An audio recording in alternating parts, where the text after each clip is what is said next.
quand j'aurais inspiré le dégoût et l'horreur universelle, j'aurais conquis la solitude, disait Charles Baudelaire en 1851. Ainsi, Alassane Ouattara a donc réussi par l'horreur, le dégoût, à conquérir la solitude du pouvoir. Torse bombé, un œil clignotant,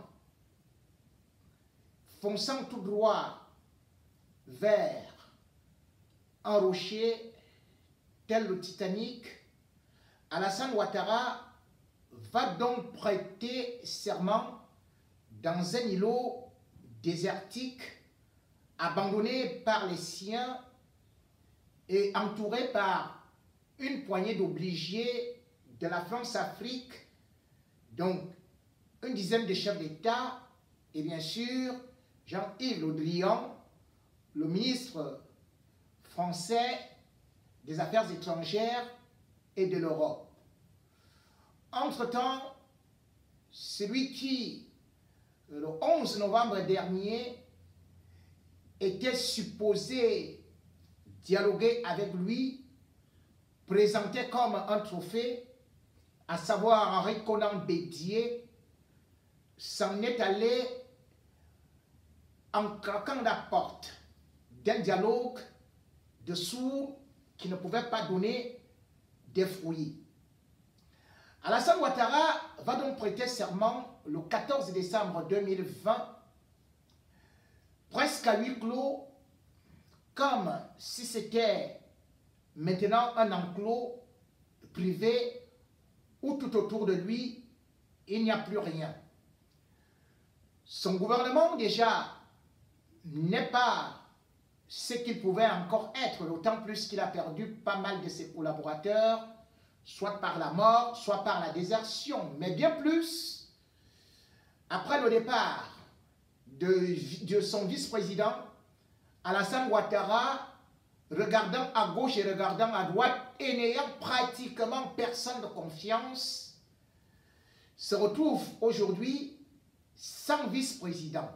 Et du coup, la prestation de serment aura une autre vice de forme, puisque l'article 58 de la Constitution ivoirienne demande que le vice-président soit présent à la prestation des serments. Or, à l'instant même, Alassane Ouattara, conformément à la loi, ne peut désigner un vice-président, ne peut signer des décrets jusqu'à ce qu'il prête serment le 14. Une entorse encore au droit, puisqu'il a appris à piétiner la loi, la Constitution. Faudrait-il encore rappeler que Alassane Ouattara, après avoir violé la Constitution, a décidé, bien sûr, de se présenter comme un candidat par devoir, un mot inspiré ou une formule créée par lui et la France, mais qui nulle part ne figure dans la Constitution ivoirienne. Seul contre les fantômes, il a donc été déclaré élu à plus de 94%, bien que la participation soit pratiquement aussi désertique qu'on pourrait trouver un baobab au Sahel. Moins de 10%. Qu'à cela ne tienne, Alassane Ouattara n'a pas voulu tendre les bras à ceux qui pourtant lui disaient d'aller au dialogue. Un but de lui, adepte du monologue, Alassane Ouattara, bien sûr, s'est donc cru tout puissant jusqu'à se dire qu'il pouvait se débarrasser des opposants. Et bien sûr, qu'il savait qu'il allait encore jouer au ping-pong en essayant d'amadouer le vieux Henri Konan Bédié. Mais aujourd'hui, voilà que Alassane Ouattara, comme dans un océan où il n'y a ni port de départ ni port d'arrivée, et où il se retrouve devant des icebergs, devant des rochers, avec son Titanic, est donc en train de couler, d'aller droit au fond du ravin, au fond de l'eau. Que faut-il faire du moment où, aujourd'hui, il ne peut plus s'approcher sur qui que ce soit? Eh bien, Henri Konan Bédié, qui était son véritable support, aujourd'hui, est en train de demander qu'on puisse se réorganiser ou réorganiser l'opposition. Est-ce une bonne stratégie? Puisque lui également, à travers l'instrument qui a été créé dès le 2 novembre pour dire non à l'élection ou à la réélection farcesque, illégale, anticonstitutionnelle d'Alassane Ouattara, cet instrument, le CNT, le Conseil national de la transition, avait donc été créé et les Ivoiriens s'y accrochaient pour au moins espérer atteindre la terre promise par Henri Konan Bédié, qui en était le pilote, qui était le Moïse, qui devait donc conduire ce peuple qui avait déjà beaucoup souffert. À leur grande surprise, Henri Konan Bédié a donc décrété la mort du CNT. La mort du CNT peut apparaître comme un échec. Un échec parce que, justement, c'est le CNT qui était mis en place pour jouer la transition et appeler ou alors contribuer à l'organisation d'une nouvelle élection en Côte d'Ivoire, d'autant plus que cette opposition, disais-je, ne reconnaissait plus Alassane Ouattara comme le chef d'État. Maintenant que le CNT est mort, eh bien, Henri Konan Bédié, dans une allocution à la nation sur des réseaux sociaux, a appelé à ce qu'on puisse organiser des marches pacifiques. Le problème, c'est que ces marches qui seront organisées, il n'y a pas de date précise, il n'y a pas de lieu précis. Et on sait très bien que toute marche en Côte d'Ivoire, ou alors dans tous les régimes dictatoriaux africains, finissent toujours par un bain de sang. On n'a qu'à se rappeler, avant même l'élection présidentielle, de cette marche qui avait été appelée justement par l'opposition le 15 août 2020, qui s'est achevée par des victimes. On en a dénombré au moins 45 morts. Henri Konan Bédié dit qu'il ne veut donc plus que le sang des Ivoiriens puisse être versé. Et c'est pour cela qu'il appelle toutes les forces vives à un dialogue. Or, appeler ce dialogue, ce sera avec qui? Puisque Henri Konan Bédié parle de toutes les forces de l'opposition. Or, en ce moment où se trouvent ces forces de l'opposition, quand pourra donc avoir ce dialogue? Va-t-il se passer par téléphone? D'autant plus que Henri Konan Bédié dit qu'il devrait se tenir sur le territoire ivoirien sous la direction de l'ONU. C'est déjà entendu et ça ressemble à un disque rayé. Disque rayé, périmé, suranné, qui ne peut plus faire danser, dans la mesure où, en ce moment, on sait très bien que le porte-parole du CNT, qui est déjà donc mort, est encore en prison. Or, Henri Konan Bédié, en acceptant d'aller rencontrer Alassane Ouattara pour le dialogue, avait déclaré que c'était une façon de briser le mur de glace et que le dialogue ne devait se poursuivre qu'à une condition, la libération des prisonniers politiques, lesquels, faut-il le rappeler, dès le 3 novembre, ont été kidnappés, arrêtés, conduits à des destinations secrètes sans assistance d'avocats et ont été jetés en prison. Je pense particulièrement à Finguessan, ancien Premier ministre, et surtout lui-même député et porte-parole de l'opposition avec 11 autres personnes qui avaient été arrêtées. Comment on va donc organiser ce dialogue lorsqu'on sait par exemple que aujourd'hui, ne serait-ce que bien qu'ayant son passeport, jusqu'à présent, Laurent Gbagbo ne peut pas encore entrer en Côte d'Ivoire, tout comme Blé Goudé, sans pour autant oublier, et bien sûr, Guillaume Soro. Quand on sait par exemple également que pour avoir appelé à manifester, eh bien, la coordonnatrice, l'une des coordonnatrices du mouvement de Guillaume Soro, qui est GPS, a été arrêtée.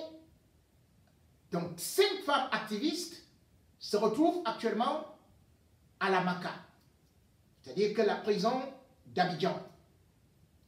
Lorsqu'on voit également qu'une coordonnatrice d'une ONG se retrouve encore en prison, avec qui va-t-on donc dialoguer?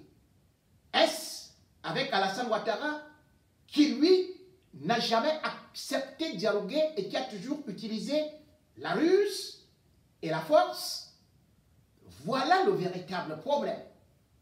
C'est bien qu'on puisse dire qu'on va peut-être dialoguer, mais aujourd'hui, la Côte d'Ivoire est à la croisée des chemins et surtout la mort du CNT n'est pas pour arranger les choses. Il faut bien rappeler que le CNT était déjà presque mort puisque juste après la déclaration de l'élection présidentielle, il y a eu des pressions non seulement de l'Union africaine, mais aussi de la CEDEAO avec en sous-main la France. La France ne voulait pas du CNT parce que la France savait que c'est un instrument qui mettait les bâtons dans les roues de Alassane Ouattara. Il faut donc se dire qu'en tuant le CNT, on tue aussi une bonne partie de l'opposition et surtout l'espoir du peuple. À quoi servait donc le CNT? Puisque c'est à travers cet instrument que Henri Konan Bédié a appelé à ce que des Ivoiriens observent ce qu'on appelle la désobéissance civile. Le résultat des courses est que la crise électorale en Côte d'Ivoire, avant l'élection, après l'élection ou pendant l'élection, le bilan est assez lourd. Dans la mesure où les autorités ivoiriennes reconnaissent qu'il y a eu 85 morts et 484 blessés. Pourquoi tout ça? Parce qu'en même temps, l'opposition, donc Henri Konan Bédié, a eu à demander au peuple de descendre dans la rue, de désobéir. Et le régime Ouattara a utilisé tous les moyens de la haute barbarie pour martyriser ce peuple. Que ce soit à Daokro, même Yamoussoukro, Yopougon, on a vu ce qui était inhumain, des traitements dégradants avec des milices accompagnées par les forces de sécurité et surtout une scène d'horreur avec une tête, avec un être humain décapité et sa tête servant de ballon. Mais le 11 novembre, c'est-à-dire que 12 jours après ces grandes violences, ces assassinats, lorsque Henri Konan Bédié et Ouattara se sont rencontrés, il n'y a pas eu ne serait-ce que de condoléances adressées à ses familles. Aujourd'hui, on repart à zéro en disant que ce n'est plus un tête-à-tête Bédié-Ouattara, mais c'est avec toute l'opposition, tout en appelant aussi l'ONU à venir jouer à l'arbitrage. Et comme je le disais, Henri Konan Bédié n'avait-il pas déjà fait appel à l'ONU? Henri Konan Bédié n'avait-il pas déjà fait appel à la communauté internationale et même à la France avant l'élection présidentielle? Henri Konan Bédié n'avait-il pas fait appel au secrétaire général de l'ONU, Thérèse? N'avait-il pas contacté Madame à une excuse près? Il a contacté le monde entier et Alassane Ouattara et ses alliés occidentaux n'ont pas accepté le dialogue. Il fallait aller à l'élection, il fallait valider l'élection et maintenant il faut passer à ce que l'on appelle l'intronisation d'Alassane Ouattara. Et pour qui est dialogue? Il faudrait bien que Alassane Ouattara soit sur la table. Et la condition sera que, eh bien, pour dialoguer, il faut d'abord reconnaître le pouvoir d'Alassane Ouattara. On revient au même pied de départ. La Côte d'Ivoire, aujourd'hui donc, malgré le discours apaisant de Konan Bédié, qui dit que qu'est-ce qu'il n'a pas fait pour le dialogue, pour la paix? Qu'est-ce qu'il n'a pas fait en appelant Alassane Ouattara? Qu'est-ce qu'il n'a pas fait pour que la Côte d'Ivoire ne connaisse plus ces effusions de sang? Mais ce que Henri Konan Bédié devrait aussi dire, c'est que si Alassane Ouattara est là, c'est parce qu'il a soutenu depuis de longues dates.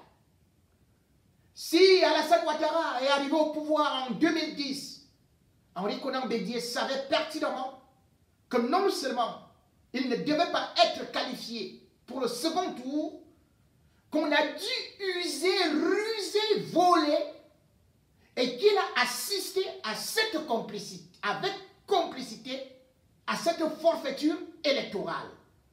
Henri Konan Bédié savait tout aussi que la commission électorale indépendante n'était pas indépendante et qu'elle était entre les mains d'Alassane Ouattara. Henri Konan Bédié savait aussi qu'en allant de l'autre côté de l'hôtel du Golfe et en voyant ces interventions de l'armée française, il avait accepté soutenir un homme qui arrivait au pouvoir par la force des armes, par la force des pouvoirs ou alors des injonctions impérialistes.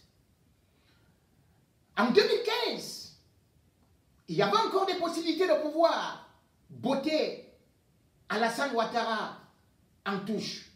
Mais Henri Konan Bédié, une fois de plus, avait dit qu'il préférait se présenter en 2020, faisant la passe du but décisif à Alassane Ouattara.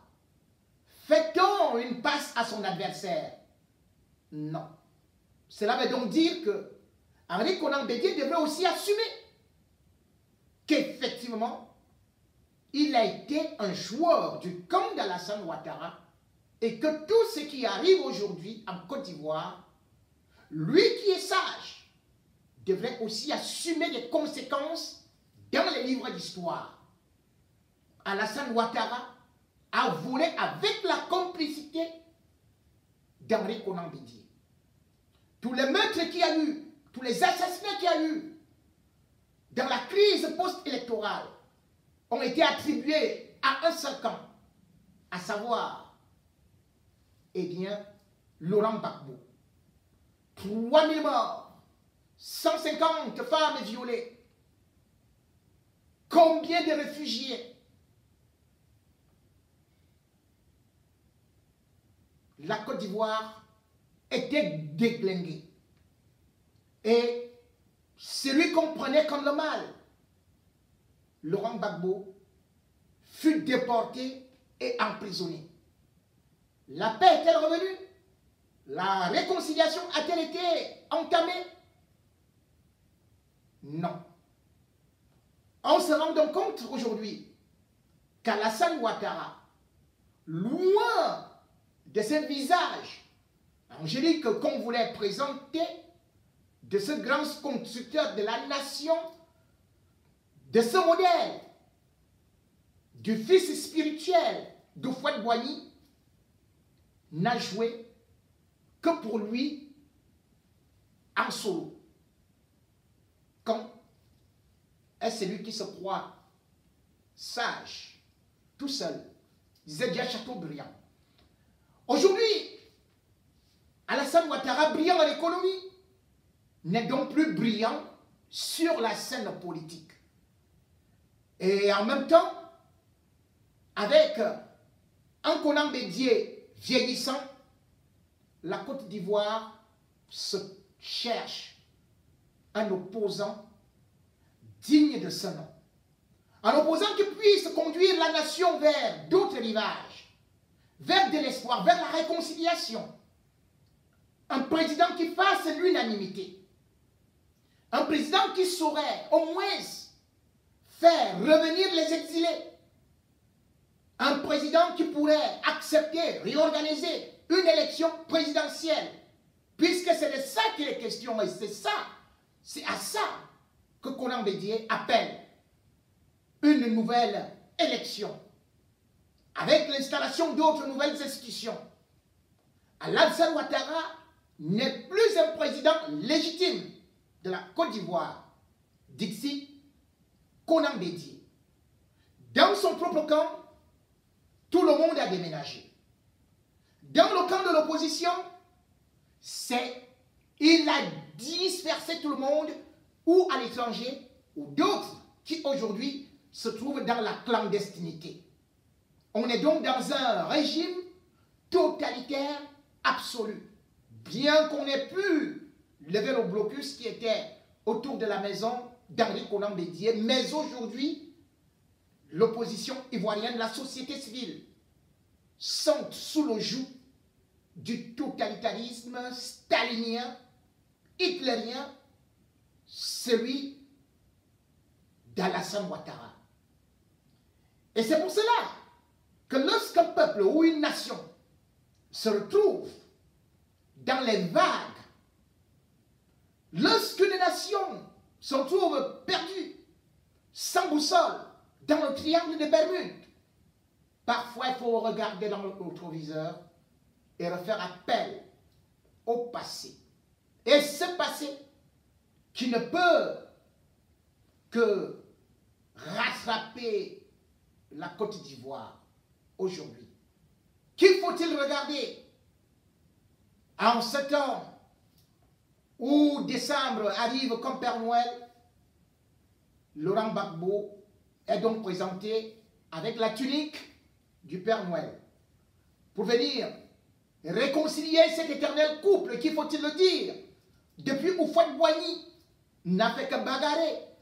Quand on voit les coups d'État qu'il y a eu, oui, c'est eux qui ont commencé, juste après la mort d'Houphouët-Boigny. Gbagbo n'y était absolument pas encore. Mais c'était Konan Bédié contre Alassane Ouattara. Et encore aujourd'hui, on se retrouve 3 décennies après, dans le même combat. Pourtant, pour vaincre Laurent Gbagbo, il a fallu réunir à la fois Konan Bédié,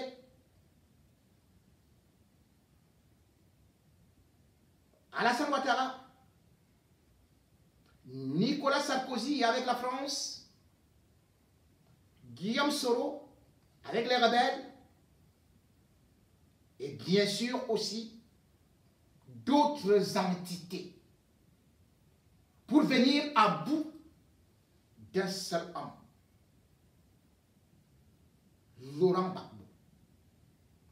Preuve que autour de lui, on peut créer une fusion, une unité nationale pour que la Côte d'Ivoire puisse avoir encore espoir de renaître, de grandir et de voir l'avenir, d'oublier le passé, de penser les blessures, d'aller vers un véritable processus de réconciliation, car comme lui-même le dit, que ce soit la CPI, ou même quand il est tout simplement resté dans l'opposition, il n'avait jamais dénigré ses adversaires politiques. Il n'avait jamais sorti une arme pour tuer les Ivoiriens. Et en même temps, il est revenu pour essayer de réconcilier.